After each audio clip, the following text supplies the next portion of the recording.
দেখেন সকাল সকাল অর্ডারের গরু গাড়িতে লোড করা হচ্ছে। আবার এইদিকে দেখেন যে নতুন গরুগুলো আসছে সেগুলোর ওলান মাশাআল্লাহ, প্রতিটা গরুর ওলান দেখেন কত বড় বড়। আসসালামু আলাইকুম। তো আজকে আমার সকালে ডিউটিতে আসতে 20 মিনিট মতো দেরি হয়ে গেছে। তো এর মধ্যে এটা কিন্তু কাজ অলরেডি শুরু করে দিয়েছে। এক গাড়ি গরু অলরেডি লোড করে দিয়েছে এবং সেটা রওনা দিয়ে দিয়েছে খামার থেকে কষাখানার উদ্দেশ্যে। এই যে দেখেন চলে যাচ্ছে এই এক গাড়ি গরু কষাখানাতে। আর বাকি যে গরুগুলো ছিল ওগুলো ওজন করার জন্য ভিতরে ঢোকানো হচ্ছে। আর এগুলো কিন্তু নতুন গরু আসছে রাত্রিবেলা। তো আমার সর্বপ্রথম সকালে কাজ থাকে কিন্তু খামারে গরু বেশি থাক বা কম থাক গরুগুলো চেক করা, কোনো রকমভাবে কোনো সমস্যা আছে কিনা বা কোনো গরু অসুস্থ হয়ে পড়ছে কিনা এই বিষয়টা।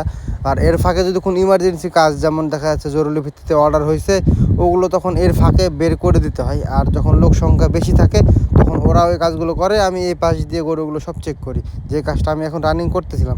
আর আপনারা শুরুতে যে গরুগুলো দেখলেন এক গাড়ি গরু লোড হয়ে চলে গেছে অলরেডি, বা আরেক গাড়ি গরু লোড হবে পরবর্তীতে, আপনাদেরকে দেখাবো ইনশাআল্লাহ। এবং ওজন করছে এই গরুগুলো কিন্তু সম্পূর্ণ নতুন, আমাদের খামারে গরু ছিল না বিধায় এই অর্ডারের গরুগুলো সকালে বের করা হচ্ছে। সাধারণত অর্ডারের গরু আমরা রাত্রে বের করে থাকি, তো গরু না থাকায় আমরা সকালে বের করছিলাম। তো আমার গরু চেক করা শেষ অলরেডি, এখন চলে যাব যেখানে গরু ওজন করছে। যে দেখেন এখানে গরু ওজন করার কাজ কিন্তু চলতেছে, আর অল্প কয়েকটা গরু আসা হয়তো বা, তাহলে ওজন করার কাজ শেষ হয়ে যাবে। আর এখানে আপনারা একটা জিনিস খেয়াল করে দেখবেন যে ওজনটা করা হচ্ছে, এর পাশে কিন্তু একটা ঘর আছে, ওই ঘরে কিছু গরু দেখা যাচ্ছে। তো আমরা কি করি যে কাস্টমারের চাহিদা অনুযায়ী যদি ওজনে মিলে যায় গরু, তাহলে ডাইরেক্টলি এখানে নিয়ে নিচ্ছি, যাতে করে পরবর্তীতে ওই গরুগুলো আবার এই শেড থেকে বের করতে না হয়।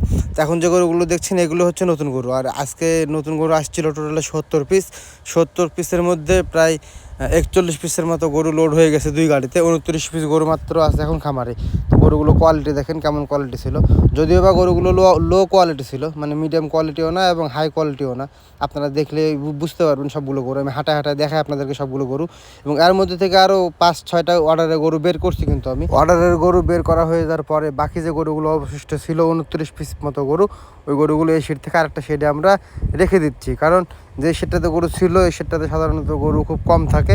যখন খামারে অতিরিক্ত বেশি গরু হয়ে যায় তখন আমরা এই শেডটা ব্যবহার করি। তাছাড়া অন্যান্য যে শেডগুলো আছে সেই সব শেডে আমরা গরুগুলো রেখে দিই। তো এরই মধ্যে গাড়ি কিন্তু চলে আসছে অলরেডি খামারে। আমাদের এই খামার থেকে কষাইখানার দূরত্ব আপ ডাউন 1 ঘন্টার রাস্তা। তো অলরেডি 1 ঘন্টার মধ্যে ও গরু আনলোড করে আবার খামারে চলে আসছে। আর যে গরুগুলো আমরা বের করে রাখছিলাম অর্ডারের জন্য সেই গরুগুলো আবার এখন পুনরায় গাড়িতে লোড হয়ে যাবে এবং চলে যাবে ডাইরেক্ট কষাইখানাতে। তো আজকের ভিডিও এ পর্যন্ত। ভিডিওটি কেমন ছিল কমেন্ট করে জানাবেন, যদি ভালো লাগে লাইক কমেন্ট শেয়ার করে দিন। আর আমার এই ফেসবুক পেজে নতুন হলে পেজটি ফলো করে দিন। আর যারা ইউটিউব চ্যানেল থেকে দেখছেন চ্যানেলটি সাবস্ক্রাইব করে দিন। আজকের মতো বিদায় নিচ্ছি, সবাই ভালো থাকবেন, সুস্থ থাকবেন, আমার জন্য দোয়া করবেন এবং যত প্রবাসী ভাইরা আছে সকলের জন্য দোয়া করবেন। আল্লাহ হাফিজ।